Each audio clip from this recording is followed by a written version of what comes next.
Organized money. Please like, subscribe, and hit the notification button so that more people can get exposed to organized money. Really appreciate it.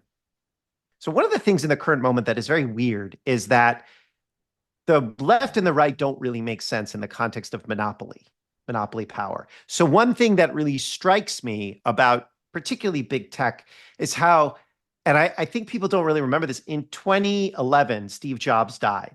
And at the same time as he died, Occupy Wall Street was going on. And Occupy Wall Street, actually set up a memorial to Steve Jobs. Like, I was at Zuccotti Park, they had a memorial, people were tweeting about it. And it was just, and today we would be like, well, that's really embarrassing, right? Because Apple is this gross monopoly. Steve Jobs, obviously a monopolist. But at the time, that was like a, Silicon Valley, basically the politics of Silicon Valley have changed. And there was always this kind of liberation vibe to it, but now it's become a kind of anti-monopoly. Yeah. vibe. I mean, in some ways you can see the whole Occupy Apple synergy making some sense. I mean, the initial stirrings of the internet had this very utopian vibe to it. The Whole Earth catalog, the whole bunch of ideas where the internet, through its communication devices, was going to connect the whole world and liberate us from the forces that were trying to keep us apart. You see this in the Arab Spring and its use of Twitter. You see this in Occupy to a certain extent. And you've seen it really from the very beginnings of internet culture, that we were the radicals. We were the people who were going to disrupt the system. And somewhere along the line, that very utopian vision became a very sort of personal self-aggrandizement vision of making these tools work for a small group of powerful people. Right. Even Mark Zuckerberg's make the world more open and connected. The Googles don't do evil. These are statements about ideology. Like their statement. I mean, amusingly, Amazon was always just, we're greedy. But like they didn't bother.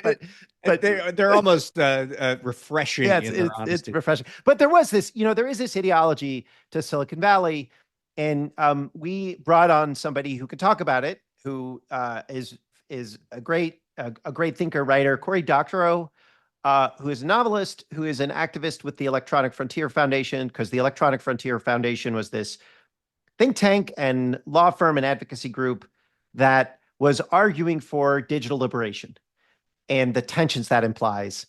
Because ultimately, the question is really, liberty can cut both ways, right? It can be liberty for the individual against governments, large corporations, dominant firms, or it can be liberty for the dominant firm to exploit the individual. And those forms of liberty kind of sound very similar. And I think they were always conjoined in Silicon Valley, and now they're getting teased out. Absolutely. And Cory's great on this stuff because he's been there from the beginning, really, the openings, beginnings of the internet. And we're really thrilled to have him to talk about this and to talk about his new book, which actually is set kind of in the beginnings of the internet era in Silicon Valley. It's called Picks and Shovels, and he'll talk about that later on the show. But we're excited. Cory Doctorow here on Organized Money. Okay. Welcome, Cory, to the show. Thank you very much. What a pleasure to be on the show. As I was saying before we started taping, it's, I think, my favorite show of the last year, my favorite new show. Oh, that's so nice of you. It's very nice to say. So we're going to brag about you first. The what we call the Jewish mother part of the show. Mm-hmm. And you have to sit there and be either beaming or awkward or whatever you choose. I like to scuff my toe and do that thing with your fist where you kind of go, "Oh shucks." Okay, good.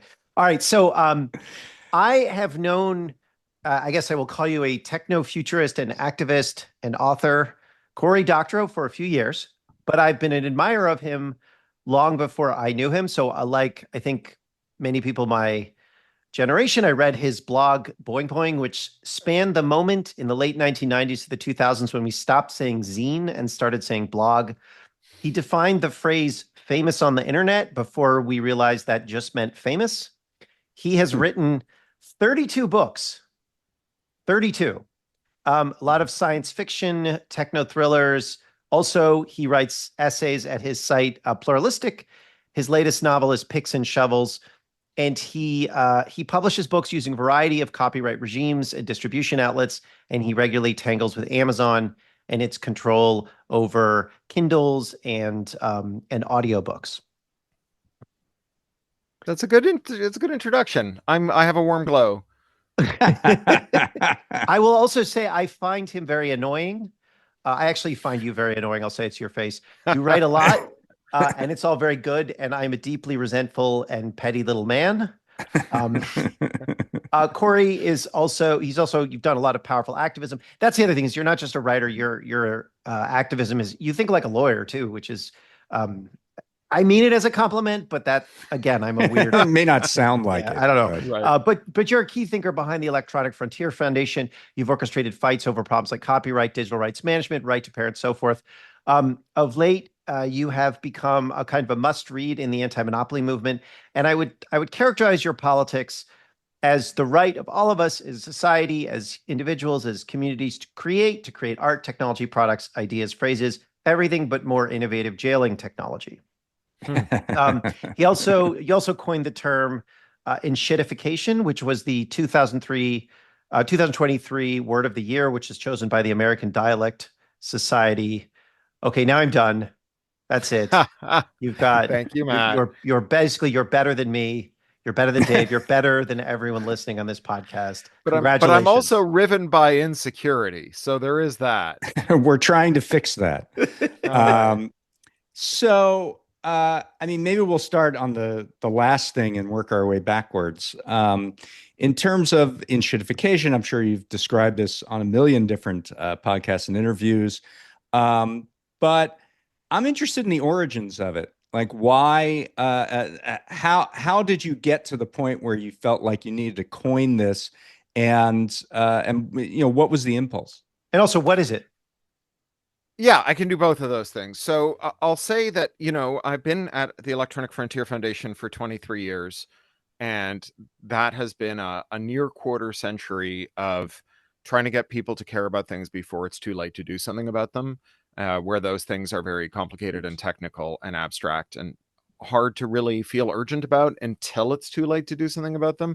I think this analogizes neatly to something like climate change, where like eventually everyone's going to care about climate change, but it's going to be because their house is on fire. And, ideally we'd like to get people to care about climate change before then.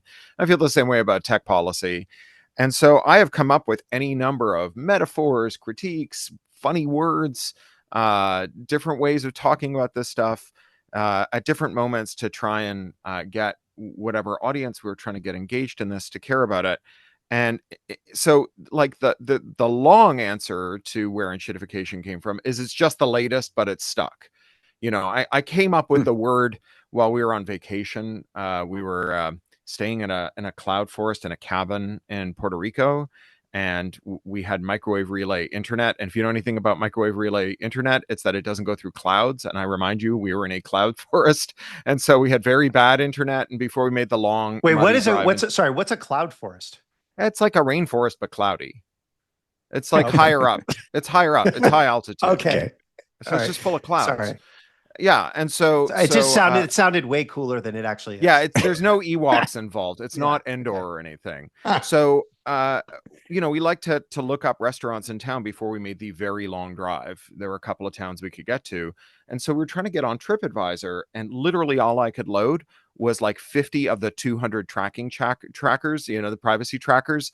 Advertising trackers rather, and the favicon, the little icon that goes in the bar, which would render just as a full screen vector graphic. And after a while, this got so tedious that I tweeted, the most enshitified service I've used this year is TripAdvisor. Has anyone at TripAdvisor ever been on a trip? And people thought the word was funny, right? They came back and they like this is a nice thing about Twitter is you can try out material on it and you kind of get an immediate sense of whether it plays. And so that just sort of stuck in my mind because a bunch of people were like, haha, that's a funny word. It's funny to say, right? And many, many months later, I was describing something that Amazon had done. I think it was in relation to its pay-for-play search placement, and I described it as enshitification. And then later that week, I wrote something about TikTok, and I proposed a kind of formal definition of enshitification, and that's kind of where it took off. And then, David, to answer your question, the formal definition is that enshitification is a three-stage process of platform decay in which platforms start off in phase one by being good to their end users to tempt them in, but also lock them in. And then once they're locked in and it's hard for them to leave, the platform makes things worse for them in order to make things better for business customers. And once they're locked in, it makes things worse for them, harvests all of the residual value, and turns into a giant pile of shit. And, one of the things that I would, distinguish this theory from other theories like the Zuboff surveillance capitalism hypothesis is that it doesn't suppose that the original sin of the internet was like unrealistically wanting things for free. And that if you're not paying for the product, you're the product, because it points out that the people who pay for the product also get shafted in this process. The advertisers are not having a good time on Amazon either. Or on Google, neither are the publishers, and so on. I mean, I don't have to tell you guys about monopsony and how, a monopolist is usually also a monopsonist. So in addition to describing this kind of external why don't you process, tell, But- you don't have to tell us, but you might have to tell Okay, our sure. listeners. So what is monopsony aside from an annoying way to say monopoly? Yeah, so monopsony is if a monopoly is a powerful seller who can set prices. A monopsony is a powerful buyer who can set costs. And so, one way that we're very familiar with that is monopsonies over labor.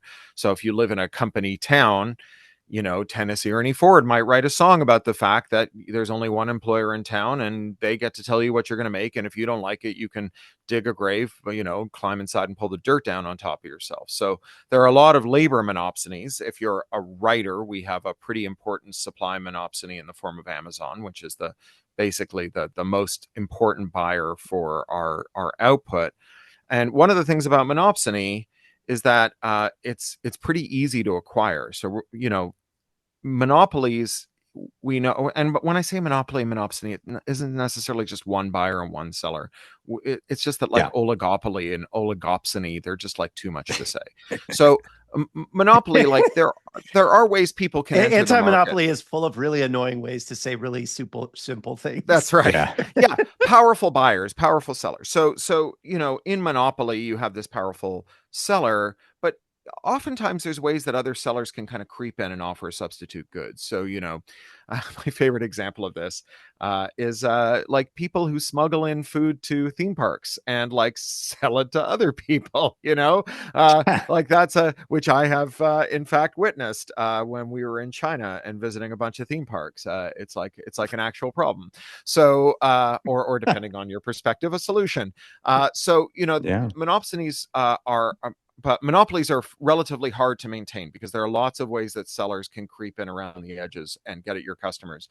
But monopsonies, they're pretty significant because there's not many businesses that can afford to lose, say, 10 or 20% of their sales overnight. So if you have a single customer that's like 20% of your market, and they turn up and they say, we demand some unrealistic concession that, you're going to lose money on, you might give it to them because the alternative to losing a little money on every sale is going out of business tomorrow. Maybe if you lose a little money on every sale, you can find other customers and spread the business around. Whereas if, you lose 20% overnight, your bank it won't give you another loan. You might not be able to make your payroll or your rent on your facility and so on. And that could be the end of the business. So monopsonies are much more common and weirdly less well known.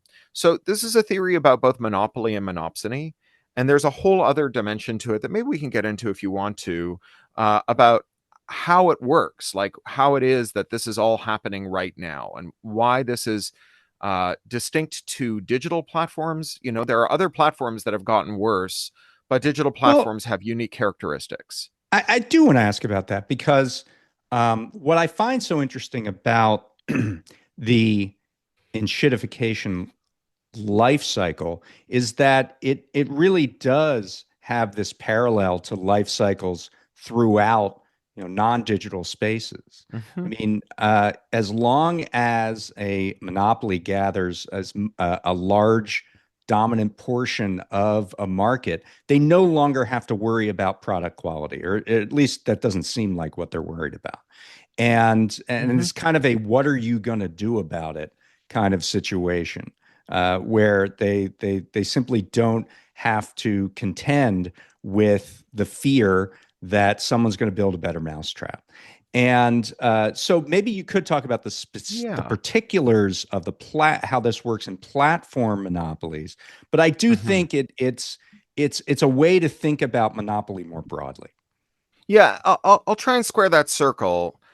So I think that what you're talking about, broadly speaking, is maybe what economists would call like a source of discipline.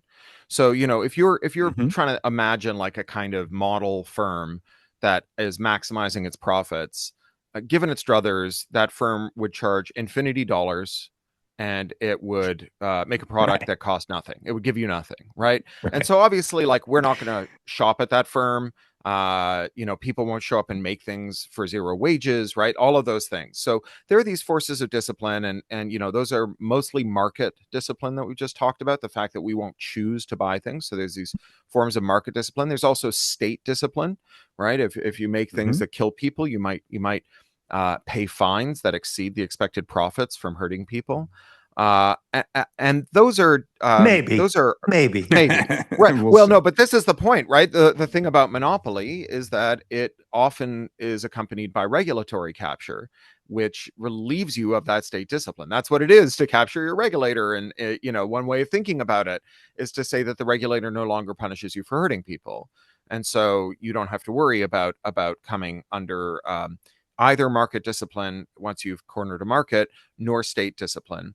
And that's true of analog firms and digital firms. So WWE Wrestling is grappling, so to speak, with these forms of discipline, as is Apple. But digital firms have two sources of discipline that are sui generis, that are distinct to digital technology of the last 20 years. The first one is a technical source of discipline, and it's something that you need to have a bit of a background in computer science to understand. One of the things I like about your podcast is that you don't shy away about digging into these technicalities, right? Like what is the underlying technical mechanism? I often find when I talk to people about enshitification, there's a kind of dismissive thing where it's like, oh, you're just describing capitalism. This is a form of failures under capitalism, but techno-capitalism has some unique properties. So one of them is something called interoperability. Interoperability, it's a deceptively simple idea. It's the idea that you can make one thing work with another thing. You can put any light bulb in your light socket. You can wear anyone's shoelaces in your shoes. You can pump anyone's gas in your gas tank.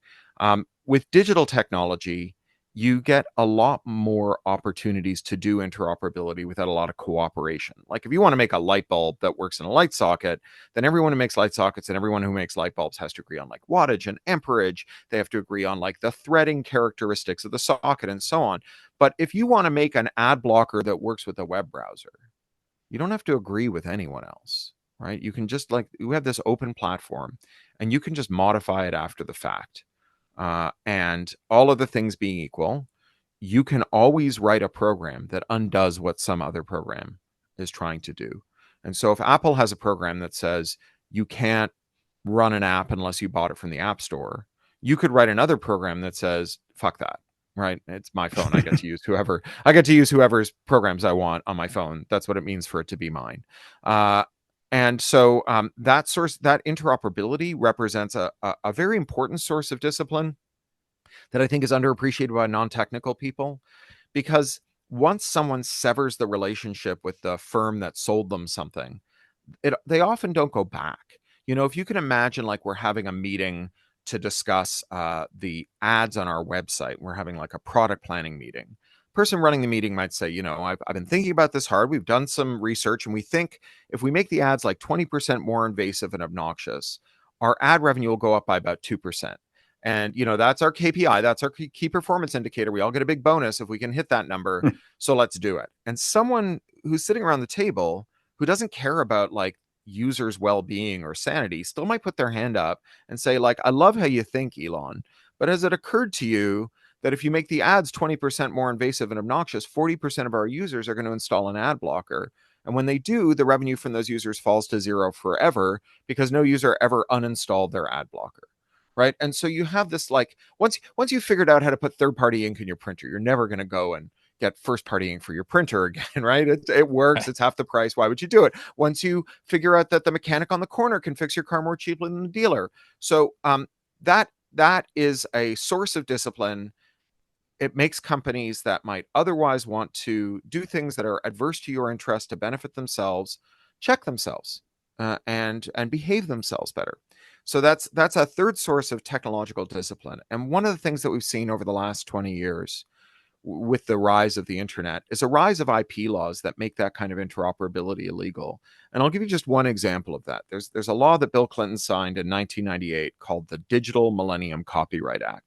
It's a big, gnarly hairball of a law. Section 1201 of the DMCA establishes a new felony for trafficking in a circumvention device for an access control, which means that if I give you a tool to remove a digital lock, I can go to prison for 5 years and pay a $500,000 fine for a first offense, even if no copyright infringement takes place.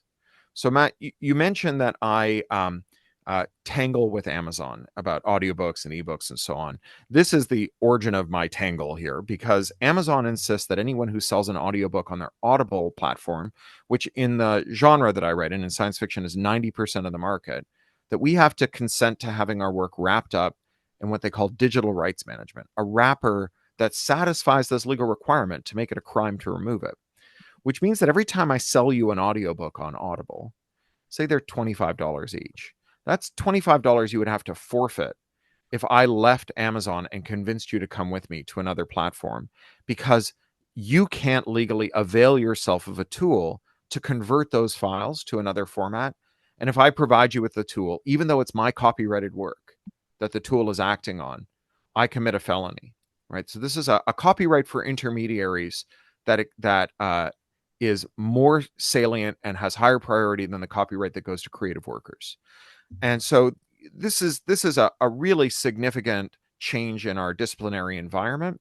And as microchips have gotten cheaper, these little, 26-cent system on a chips, it's been easier to put a copyrighted work into more and more things. So now your printer cartridge has got a system on a chip that like costs $0.25 and has 50,000 lines of code in it, is definitely a copyrighted work. And that chip exists to do a little cryptographic handshake to prove that it came from HP. And HP now knows that they can use the state to destroy anyone who steps in to offer you a refilled cartridge or a third-party cartridge. And that means that they can raise the price of ink, especially because they've acquired so many of their competitors. And the remaining competitors all do the same thing. And so, Matt, you heard me say this last week when we were together on stage. Ink is now $10,000 a gallon, right? It's the most expensive fluid you can buy as a civilian without a permit. You pay more for the colored water that you use to print your grocery lists than you would to buy the semen of a Kentucky Derby winning stallion, right? So this is you can see how when you invite firms to just kind of put a one molecule thick layer of digital lock around any product, which then makes it a felony to use it in a way that they don't like, how firms would avail themselves of that and use it to stop you from getting your car fixed by anyone, your tractor fixed by anyone, or to, link your continuous glucose monitor with your insulin pump to make an artificial pancreas, unless you bought both of them from them. Yeah. Oh, Matt, you're on mute. Yeah, you got muted somehow. Oh, I guess sorry about that. My microphone. Yeah. I guess. I thought you were like literally speechless there for a minute. We are mostly speechless. Actually, sometimes when I'm on Zoom, I do start I enunciate like I'm talking, but don't talk, just so people will be like, you're on mute. But then I'm like, then they see that I'm not on mute and they get very confused. It's very funny. Sometimes when I make collages, I add a sixth finger just so people accuse me of using AI. It's really funny. Okay. So one of the things that's fun to interview you is you answer, I have a bunch of questions for you and you've answered, a bunch of them already in that when you're talking. I was going to ask you about Sure. Amazon, and you just like described it. But I want to situate you historically because you're an interesting figure who spans multiple kind of regimes. You're a business person, right? But you also are an activist and a thinker, and a writer. But I actually want to situate you historically, Hmm. because the anti-monopoly movement is relatively new, and like all social movements, it didn't come out of nowhere. There are conservative elements to it that are kind of newer, that have to do with sort of Trump getting deplatformed and a couple of things happening a few years earlier. There's a big part of it that came from the Elizabeth Warren tradition. I know that's a little bit where Dave and I came from, sort of work on the 1990s on bankruptcies, and then the financial crisis of too big to fail firms, banks. And then there's part of it that came from the anti-war movements of the 2000s, that bled into anger at the media and fights over net neutrality, things like that. But there's a strong part of the anti-monopoly movement that actually comes out of the liberation rhetoric of the personal computing and telecom world of the 1990s. So I brought this up to you before. There's a historian at Stanford named Fred Turner, and he wrote a book called From Counterculture to Cyberculture. And in that book, he talks about the transformation of the computer from sort of the big hulking machines of IBM in the 60s to the personal computing homebrew clubs of the 1980s. Your latest novel has a lot of that in there, but it's sort of a big part of your culture. So essentially, Turner argues like the Silicon Valley is hippies plus the military industrial complex in Northern California. You take those two things together, and it equals the internet, right? So would you agree with that? Is that your tradition? And then how did you get into anti-monopoly politics? Like, kind of walk us through your politics. Yeah, so I think that's true, and it's funny when you say that. I think there's other groups that have the same constituency. So I also was a tabletop role-playing game aficionado. I was a D&D kid. It's the same composition, right? It's like this was the place where people like me. I grew up in the political left, anti-war, anti-nuclear proliferation. My mother was a really key activist in legalizing abortion in Canada. So I grew up in these leftist circles, but like it was Dungeons and Dragons where I was hanging out with people who were either ex-military, active military, reserve, and we were all like getting together to play D&D. So it's funny because I think that the internet and D&D, there's a kind of overlap there. They both start around the same time, like the consumer access to modems and Dungeons and Dragons take off at the same moment as well. Just as you said that, it made me think of it in part, I think, because one of my rabbis of trust busting is Tim Wu, who I have known since I was 9 years old when we went to elementary school together and played a lot of D&D together. So really? There's something there, I think. Just Something the background, Tim Wu is a famous antitrust scholar, law professor. He ran competition policy under the Biden White House, just to give some context. That's right. And what's funny? There is a D&D monopoly sidebar here because it was purchased. Hasbro. Yeah. By Hasbro. And they started enshittifying it, right? They sure did. Yeah. They sure did. And there was even an open licensed version of D&D, the D20 system, that created a kind of open platform that has been the source of fantastic ferment, where all kinds of different games have been built on top of it that Hasbro has ever since been trying to destroy. Right? It's like it is quite a great little microcosm. I'm not going to say it's the most consequential thing in the world, but I bet there's a lot of overlap in there. I certainly played D&D when I was a kid, and Sure. I hadn't thought of that connection. But I think D&D touches like fanfic, and fanfic is one of the places where normies become copyright activists. Like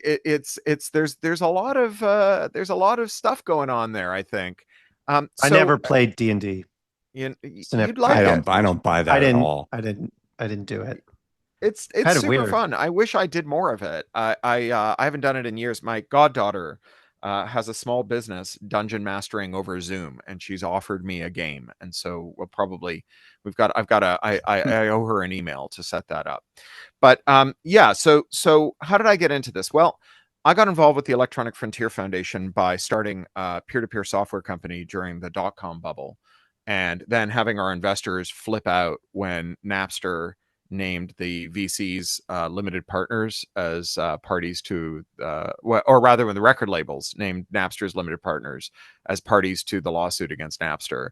And then our VC's limited partners went, wait a second, do you have any of these companies that might attract belligerent legal claims that will seek to attach the assets of our like insurance company, our pension fund? And so we had hired a bunch of programmers from Cult of the Dead Cow, which was this great kind of hacktivist group. I think now most notorious because when Beto O'Rourke started his presidential bid, he admitted that he had been a member, an anonymous or pseudonymous member, and came out and admitted to Joe Menn in his novel about Cult of the Dead Cow, or his nonfiction book about Cult of the Dead Cow, that Beto O'Rourke was a member. So we had all these Cult of the Dead Cow hackers in our orbit. And when we needed specialized legal advice of the sort that like white shoe firms were incapable of giving because they knew nothing about cyber law, it was so new, they put us in touch with the Electronic Frontier Foundation. And I pretty quickly realized, as John Perry Barlow once put it about Dan Gilmore, that I was more of a .org guy than a .com guy. And before long, I quit. I quit the company I started and went to work at EFF. We had actually they lost their lease in the .com bubble. Their landlord had like illegally kicked them out to rent to a bunch of people like me. But we had an extra room at our office, so that I moved them in with us. And then basically, I just basically moved my desk over there and became an EFF contractor, or I think I was an employee then. I'm a contractor now. So I've worked with them now for 23 years. I was their European director and so on. And at a certain point in our work, it became really clear that the composition of the tech industry as it concentrated became more likely to brief for harming users and less likely to stand up for users against other industries like the entertainment industry, say, which wanted the right to disconnect people from the internet on the basis of an accusation, permanently disconnect whole households, or from states, right? We among other things, litigated a lawsuit against the NSA that established that civilians have the right to use cryptographic tools that will keep secrets even from governments. So, as the sector became more concentrated, it became really clear that like a sector of just a dozen or so companies didn't really worry that one of them would defect by being a good guy and steal the other one's business. And instead, they were all of them kind of very easily able to maintain the discipline of saying, no, we all think the internet should be wiretapped, or no, we all think that you should need a license to make a website or whatever, right? I mean, that's interesting though, Cory, because EFF and the entire sort of spirit of that side of activism was about the computer being a force for liberation, the computer being a force to connect disparate people, disparate cultures, and taking on a lot of the forces of power in the country and then in the world. And what you're saying is that the shift, once the concentration happened, is that the computer now becomes a force for control. And I would say that everyone at EFF was alive to that possibility, right? You don't start EFF or, devote your life to it. And, every single one of us could have gotten a tech sector job that paid 1 to 2 orders of magnitude more than we were making, right? So you don't take, it's not exactly a vow of poverty, but like a vow of comfortable middle-class livelihood as against the possibility of becoming a tech millionaire. You don't do that if you think everything's going to be fine. Right. You have to really think that it could go horribly wrong, but also be excited about the possibility if it goes well. And I would say that, we lived in that kind of dialectical zone of fear and aspiration. I don't think we were ever like starry-eyed. I don't think we ever thought, let Mark Zuckerberg give everyone a Facebook account and the internet will be, or the world will be good. Right. We always understood that things could go horribly wrong. And, from the beginning, we had both firms and state actors who were adverse to what we saw as the public interest that we fought. Sometimes it was phone companies, sometimes it was entertainment companies, often it was dominant tech companies. So we were often adverse to Intel. AOL did a thing where they just decided that they were sick and tired of AOL subscribers opting into mailing lists that were political. And so they just started blocking all the like Planned Parenthood emails that people had opted into. And we worked on that campaign and so on. So there were a lot of different ways that we got involved. And often, what we saw was the fusion of state and commercial power. Like after Bush v. Gore, there was a bill that said that elections had to be run on standardized digital voting machines, and then gave a very short timeline to create a standard for a digital voting machine. And the IEEE, which is one of the leading standards organizations, very unwisely said that they would get a standards compliant reference implementation out in time for the next election. And then they gathered all the oligopolists involved in voting machines, Diebold being the leader then, and said, right, well, we're not going to have time to actually invent a new voting machine before the next election. So why don't we do what we'll call a descriptive standard, where we write down what your defective voting machines do and call that the standard for voting machines, which they proceeded to do, and which we proceeded to blow up by getting IEEE members who are often in our orbit to excoriate the IEEE over this. And that made a really big difference. And this kind of brings me to I mentioned there were 4 constraints, and interoperability was the third one. The fourth one is techies, because tech workers historically have had gigantic power, even though they had terrible union density, right? They just were in such short supply. And often they had a journey into computing that was like my own, that echoes that liberatory rhetoric you were referencing, Matt, where, their lives changed for the better when they found themselves on the computer. And they kind of wanted everyone to have that chance. Ed Zitron is a great tech critic. He says, I hate them for what they did to the computer. And it's, that's how we felt right? So when did you realize, so you have this sort of liberation background, right? Which I think a lot of us did, right? And then eventually you find your way and you get into the anti-monopoly. When did you notice that Silicon Valley was getting consolidated? And when did you sort of flip and say, oh, this is a monopoly issue? So it was a process, right? There were fights that we lost, or that were harder to win than they should have been. And I would say the part where I just actually sat down and went, oh my God, it's cooked, was when the World Wide Web Consortium, the W3C, who make the standards for browsers, a nonprofit founded by Tim Berners-Lee, the inventor of the web, announced that it was going to standardize a way to restrict videos in browsers, so digital rights management for browsers, at the insistence of Netflix, Disney, Sony, Warner, and then the dominant platforms, so Google, Facebook, Apple. And when was this roughly? What year? Started about 2012, and I think it concluded in 2019. 2019 is when we resigned from the W3C over this. So spoiler alert, right? And so, you have to understand that the ethos of the open internet was grounded in what are called open standards. And an open standard is a standard that anyone can implement without anyone else's permission. So the W3C was groundbreaking in this regard. They said you can only join the W3C if you agree not to enforce patents against people who implement our standards. So like basically, if you want to have any say in what the shape of the internet is, you cannot use your patents to lock down or extract rent from infrastructure, from these standards, which is gigantic. I know this sounds abstract and abstruse, but like, no, that's actually this is the way people make billions of dollars. That is that actually is a very core fight, a monopoly fight going back 100 years. I mean, sure. Yeah. It's you look at like the middle gauge model in Australia about rail gauges and so on. Standardization and monopoly are really important. I actually meant patents with JP Morgan and Westinghouse. Sure. Yeah. That too. Yeah. Sorry, go on. I don't mean to interrupt you. No. So the idea of putting in a digital rights management package as part of the definition of a browser, of what made a browser compliant with the standards, it meant that you had to license the DRM technology from someone.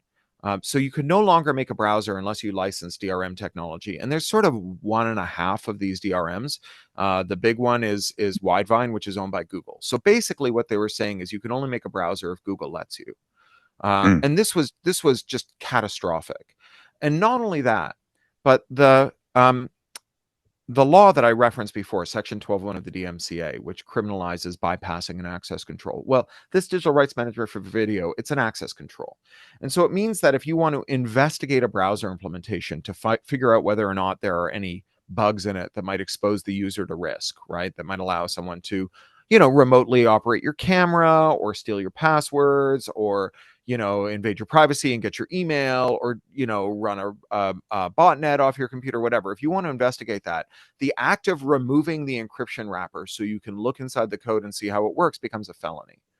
And we know that security researchers do not investigate DRM locked technologies at anywhere near the rate of technologies that you don't go to prison for talking about if you find a defect in them. So this law, Section 12.1 of the DMCA, it's not just a way to decide how your customers must use your product. It's also the right to put people in jail for reciting true facts about defects in your product. And we brought this to the W3C and we said, this is a complete betrayal.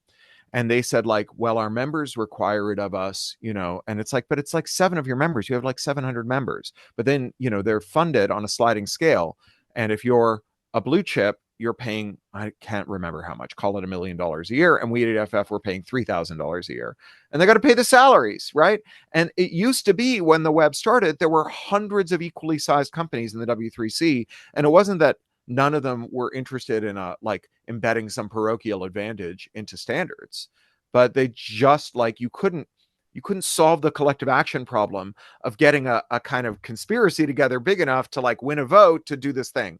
Whereas, at this point they had a tacit and then ultimately the explicit support of the W3C. And we tried to probe that support tactically as a way of riling up the membership and getting them involved the way we did with the IEEE. So for example, the W3C has this policy that says if you have a patent that is implicated in sorry, I standard. just want to say I want to highlight that's really interesting because you're talking about inequality, but in a different way. So we talk about inequality as kind of you don't, as a worker versus a CEO or whatever, but you're actually just saying having a lot of equally sized, medium sized, or even big companies creates a different power dynamic than having a few giants and then the rest of them small, right? Which is just a corporate inequality. 100 firms is a rabble. A cartel of firms is a conspiracy. That's So it is actually what in the merger guidelines, it's pretty standard. If you're an antitrust lawyer, if you have 3 firms in an industry, it's easier to fix prices than if you have 20. Yeah, of course. Because you don't have to worry about defectors. Right. But I think the interesting thing in there, you brought Google up.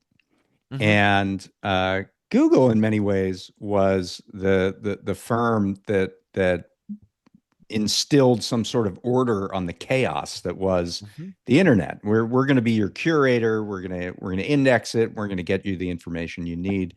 And they started with the very long mocked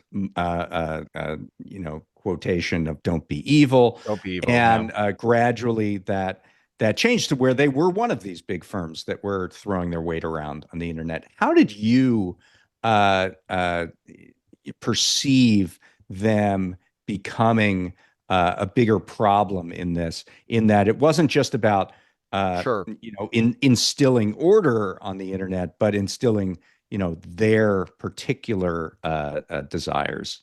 Well, we can go back to where we started and talking about discipline and how discipline affects how firms behave. It is weird that I, a leftist, have to explain to people who call themselves conservatives that incentives matter, right? That I'm the one quoting Charlie Munger and saying, show me the incentive and I'll show you the outcome.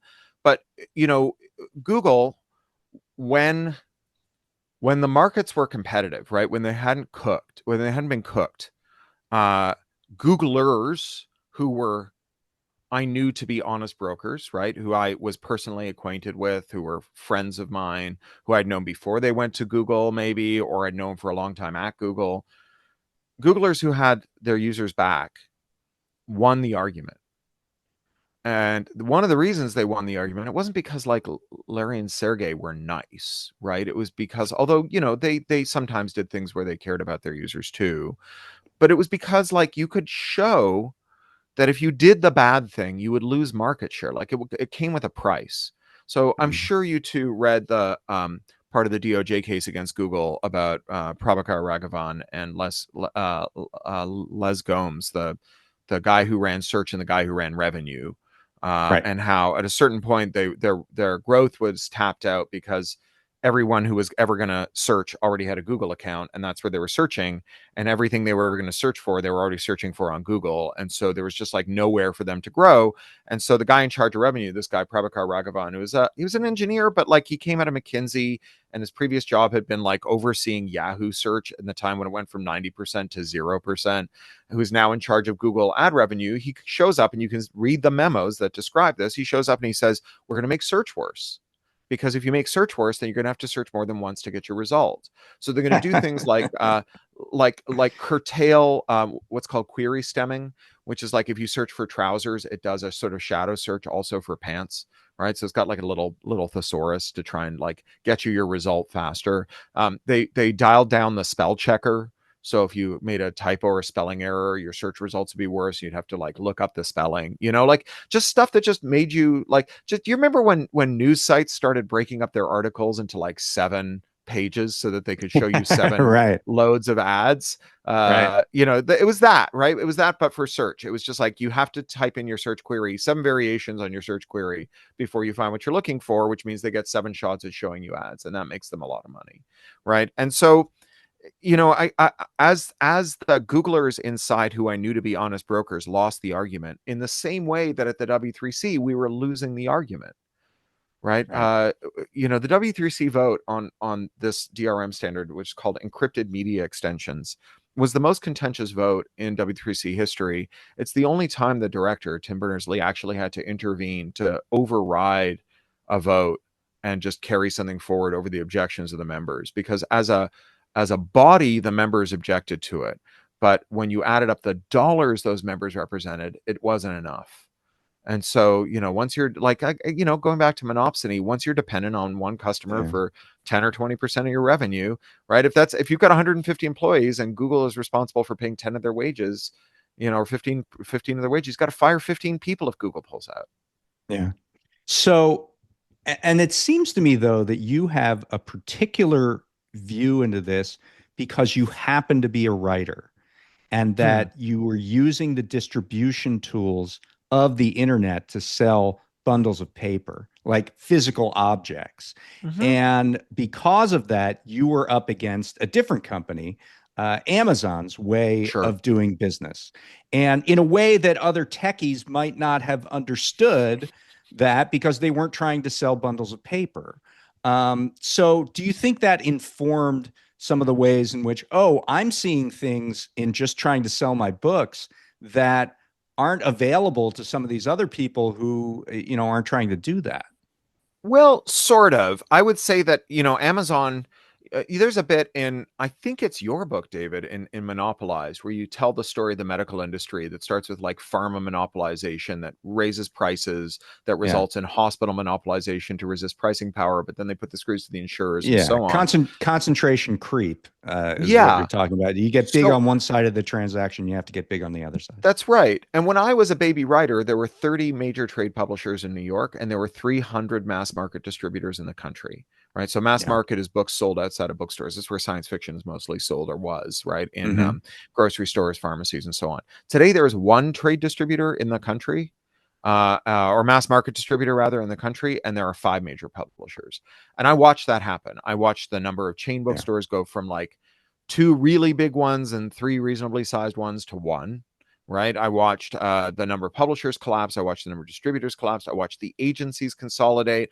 I watched talented editors I knew get forced out. And I think there's like an underappreciation of the class alliances between people who sell things to a concentrated sector and the people who work at that concentrated sector, because we have a common enemy in your boss, right?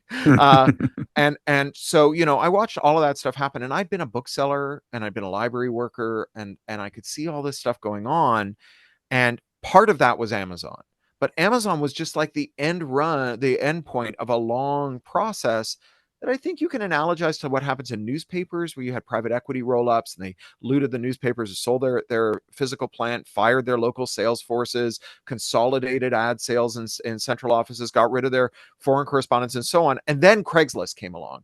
And a lot of people tell this story starting with Craigslist.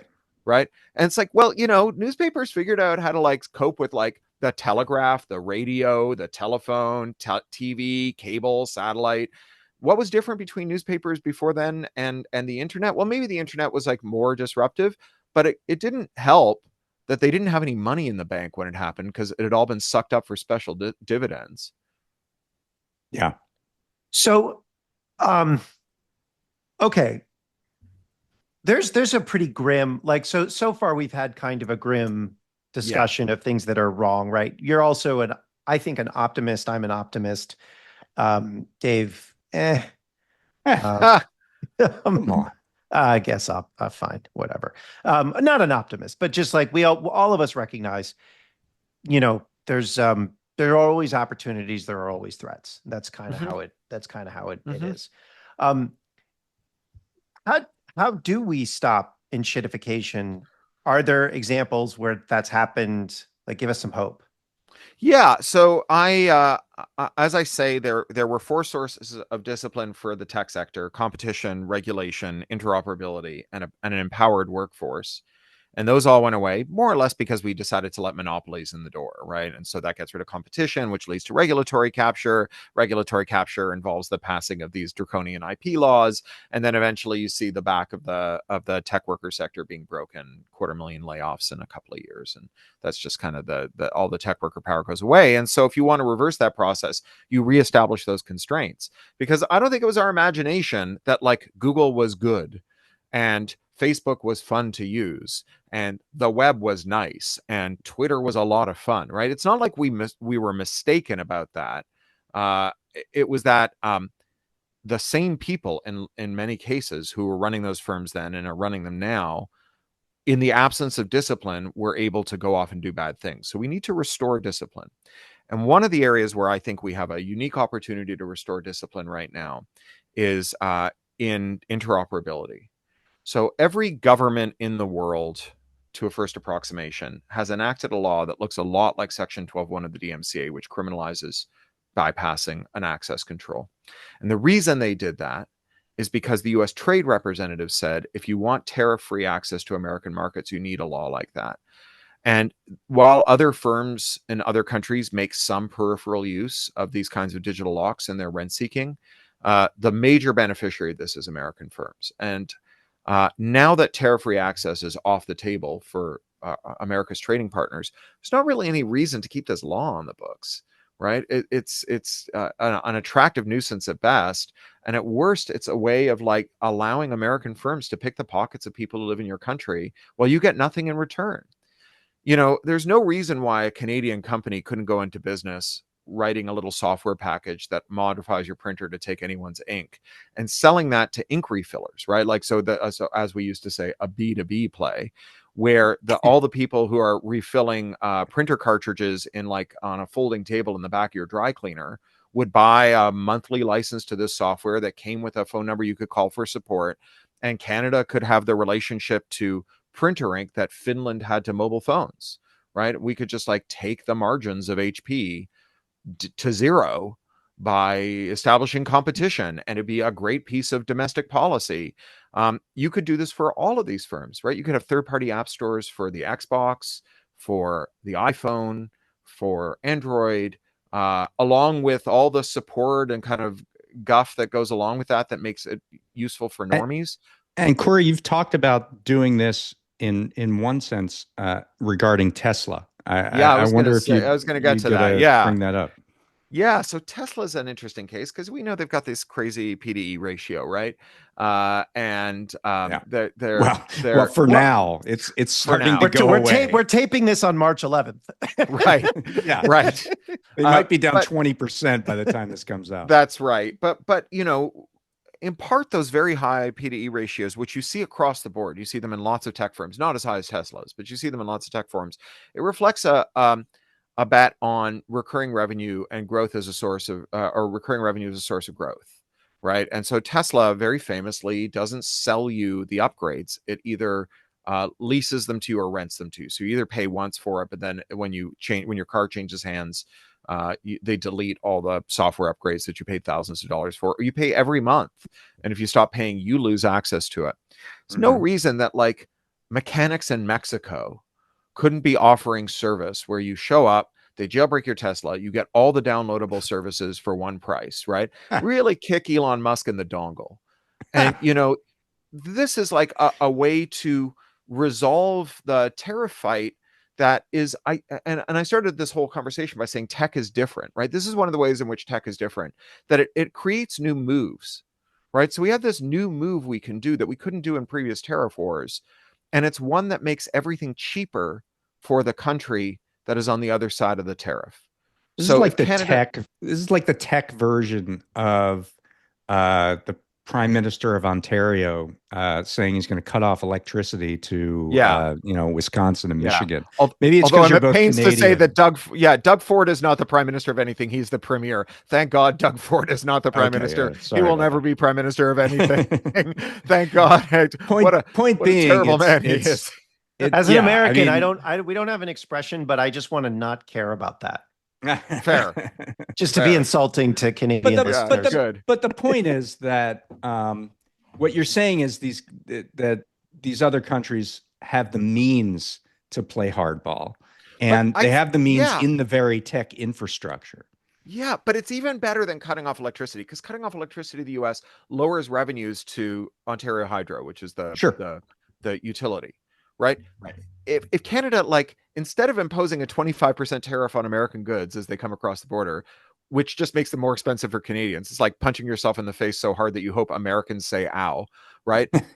We could instead drop all tariffs and formalities for all American exports into Canada, send us your poor, your tired, your iPhones yearning to breathe free, jailbreak every fucking one of them, take the largest, most profitable line items out of the balance sheets of the most profitable companies in the United States, the companies that are single-handedly propping up the S&P 500, and transfer that, a pure transfer, to Canadian consumers and Canadian SMEs that sell and support the jailbreaking software, which they can then export to every country in the world, including gray market exports to America, which makes things cheaper for Americans too, so that Canada doesn't have to confine itself to like exporting, reasonably priced pharmaceuticals to Americans. We can export the tools of technological self-determination to Americans. And the first country that does it gets a durable advantage. And so if you're thinking about it in your country, you better do it quick, because there's going to be a race to the top.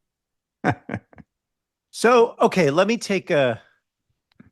ask you just a slightly different question, because I want to get to your novel, which I really liked. Sure. But you brought up John Perry Barlow, who's a really interesting figure. He was a member of the Grateful. Wait, what was he? He was like a junior lyricist for the Grateful Dead, right? And so he kind of, I talked about Fred Turner. There's the Grateful Dead, but that comes, there's a whole Merry Pranksters vibe, and yeah, sure. Then he was also Dick Cheney's campaign manager when he ran for Congress, kind of a libertarian. But he wrote something called the Declaration of the Independence of Cyberspace in 1996 at Davos, right? Which is this essay being like, we're in cyberspace, and you're like, meat space laws don't apply to us, and it seemed very like liberate, like, I didn't read it at the time, but I read it a few years later. I was like, wow, this is kind of amazing.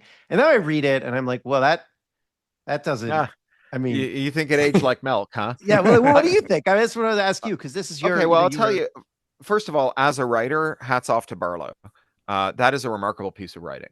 It is a genuine, as you say, right? It stirs you. And I don't agree with everything in it. I don't think that superior technology makes laws irrelevant.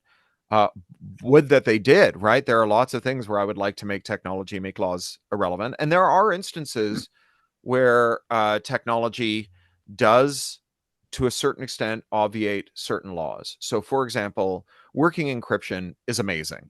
With the encryption systems that we have today, you can take your distraction rectangle out of your pocket.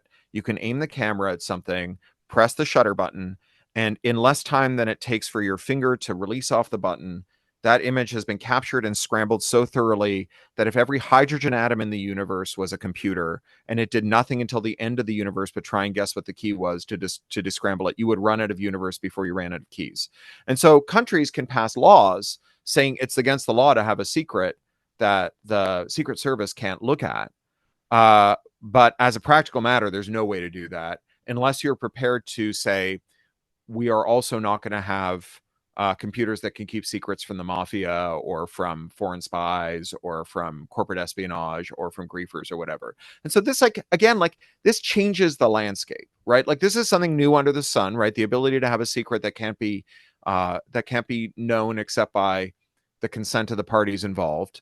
With the exception of like kidnapping someone and beating them up until they tell you the password. Yeah, I was going to say that there is like a, right. What was that internet cartoon that's like the guy's just like, give me your password. Yeah, that's I break your hand. XKCD. Yeah, XKCD. Yeah, guys. Yeah. You can solve this password you can break this password with a $5 billion supercomputer or a $5 wrench, right? Yeah. And we actually have a name for that in cryptography circles. We call it rubber hose cryptanalysis.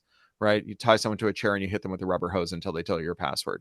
And so rubber hose cryptanalysis tells you that the rule of law is not obviated by cryptography, right? That it doesn't matter how many bits you add to the key. It doesn't make rubber hose cryptanalysis harder to do. But it is absolutely the case that if you have access to working encryption, you have the ability to organize movements to demand the rule of law in a way that movements that came before could not do. And so I would say, as a kind of reformed Barlowite, as a Lutheran Barlowite, that I think that there is a role for the state, right? And that in fact there's a role for the state that is not just beneficial but desirable and even essential. That the only way you stop someone from tying you to a chair and hitting you with a rubber hose is to have an accountable democratic state. And so as much as I think cryptography is amazing, and one of the things we did at EFF, actually, our defining fight in 1992 was about civilian access to cryptography. And it's funny the way that went, because it really makes your point there, Matt, about governments and technology. So the government wanted to ban encryption, right? That was Bill Clinton and the Clipper chip. And they said, we have this cipher. It's called DES50, the Defense Encryption Standard with 50-bit long keys. And we think it's so strong that no one will be ever able to break it. But the NSA can get into it if they need to. But like foreign spies, criminals, whatever. So we argued with them at great length about this. And John Gilmore, who co-founded EFF with Mitch Kapor and who's the creator of Lotus 123, and John Perry Barlow, he built a computer called Deep Crack that is sitting next to me as I speak to you, because John got tired of having it in his garage. It cost $250,000, and in 2 hours, it could brute force all of DES 50. And so we brought this into like Congress and into regulators and into the DOJ, and we said, for $250,000, the mafia can break into every bank in America, and the Chinese can, and the Russians can, and so can kids, right? And they said, "Yeah, we don't think so, right? We don't care." And then after various rounds of this kind of suasion, we dragged into court a grad student from UC Berkeley called Daniel Bernstein, who is publishing the source code, the program for encrypting data in a way that was more thorough than DES 50. And we said, Dan Bernstein has the First Amendment right to publish code because it is a form of expressive speech. And that was what won the day. And the reason you can get an update for your pacemaker or your anti-lock brakes without having to worry that it's been tampered with in transit is because when we won that court case. And we didn't win it by making better math. We won it by appealing to the rule of law. And so even in the earliest days, and Barlow was a strategist on that case and lauded it, and it was one of his most proud accomplishments. Even in those days, no one thought that the path to glory did not run through a responsible state. Okay, so last question, and because I just read, I originally wanted to have you on to talk about Picks and Shovels, your latest book, because it takes place in 1986 in Silicon Valley. I just read it. I had a really good time with it. it's all about the personal computer revolution, but there's also like Reaganomics is part of it. AIDS is a big part of it. Gay liberation is, feminism. It's fascinating. So why don't you just give us a quick snapshot of what it's about? Sure. And, then we'll close. Also, right to repair. There's a bunch of anti-monopoly stuff in there, but it doesn't like badger you.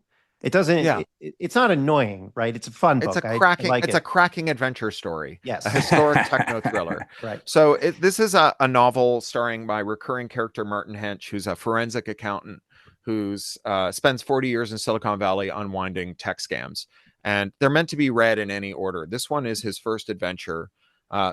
It starts with him as a prototypical MIT screw up who's failing at a computer science because he spends too much time programming computers. And he ends up getting a chartered accountant's ticket because they've got a lab full of high-end Apple II pluses, and he really wants to play with those computers. And so he becomes an accountant, and he follows his genius programmer roommate out to Silicon Valley, where the weird PC bubble is kicking off. Because the PC bubble wasn't just a bubble. It was a weird PC bubble. No one knew what PCs were for, what shape they were supposed to be, who was supposed to buy them, who was supposed to sell them. And the weird PC company at the heart of the story is a company called Fidelity Computing, run by a Mormon bishop, a Catholic priest, and an Orthodox rabbi. And that sounds like the setup for a joke. Walk into a bar. That's right. They walk into a scam because the punchline is that it's a Ponzi scheme. It's a pyramid selling scheme. And they are preying on parishioners within their faith groups and getting them to hustle each other these computers they make that are not just any computers, but they're computers designed to drain your wallet for so long as you use them and to be hard to stop using.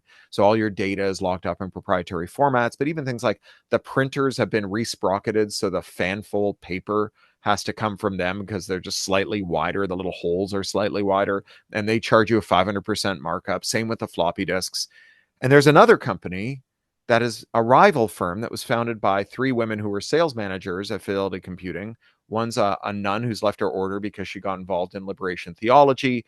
One is an Orthodox woman who's been kicked out of her family because she came out as a lesbian. And one is a Mormon woman who's left the faith over opposition to the Equal Rights Amendment. And these three women have started a computer company called Computing Freedom that is repenting of the sins they committed in luring all these people into temptation and giving them the tools to liberate themselves, ways to export their data, ways to use anyone's printer with their paper, anyone's paper with their printer, and so on and so on.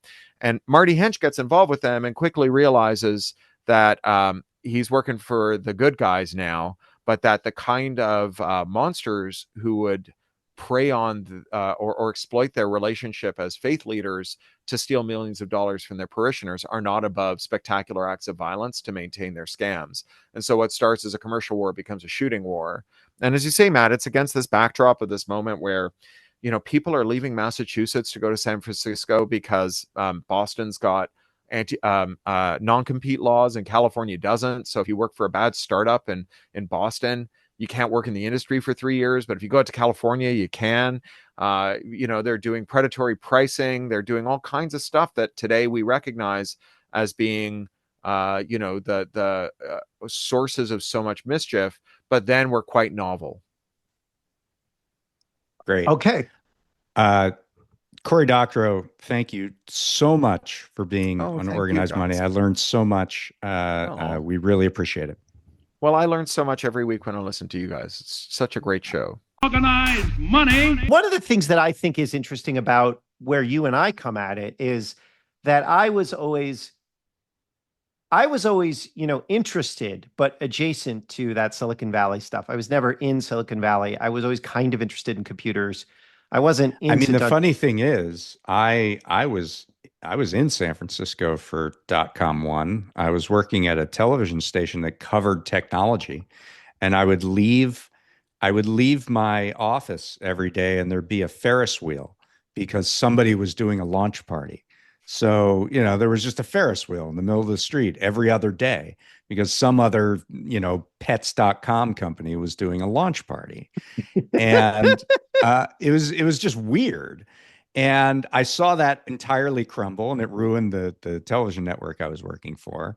So I was kind of at that moment. I kind of seen that. I kind of saw that all fall apart. Right. I remember the site Fucked Company. But there was Yes, the Fuck Company was website Fast fantastic. Company and then Fucked Company when they were when. But yeah, I remember that I graduated from college and the dot-com bust was starting. But you and I both kind of were interested in these things, but came up really our politics was through the liberal blogosphere in the 2000s and then the financial crisis. And I think the financial crisis is what turned both of us into anti-monopolists. Like I was always Yeah. an No, I anti-monopolist. I would just agree. didn't know what it was, right? I would agree with that. And what I think is so interesting about Cory is he comes at it from a completely different place, but it makes all of this internal sense, and he gets around to the same kinds of ideas that the anti-monopolist movement has, kind of in a different way through, the sort of the way in which EFF and some of these other techno futurist kind of movements really, at least for Cory's perspective, stressed the importance of individual liberty. So he had told this story, and he didn't tell it on the podcast, but in a different context, where he said the development of the term the ecology movement, where was like some people who were interested in ozone, the ozone layer, and other people who were interested in the spotted owl never realized they had the same view, that they were part of the same thing. Because what is Right. it, someone that's interested in sort of weird birds versus somebody that's interested in certain gases in the atmosphere wouldn't intuitively say, oh, you and I are alike. But then by creating the framework of ecology, they were like, oh, actually we're part of the same thing. And I think that's what the anti-monopoly framework is about. There's all sorts of people, some of whom are interested in better ways of doing business, some of whom are interested in liberating the computer, some of whom are interested in, inequality or, better healthcare or whatever it is, political corruption. Like they all are sort of realizing, oh, we're actually all part of this thing where we Yeah. don't like concentrated financial power.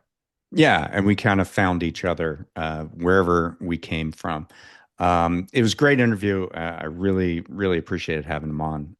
Next week, we will have even more interesting stuff for you on organized money. We'll see how Tesla stock is doing.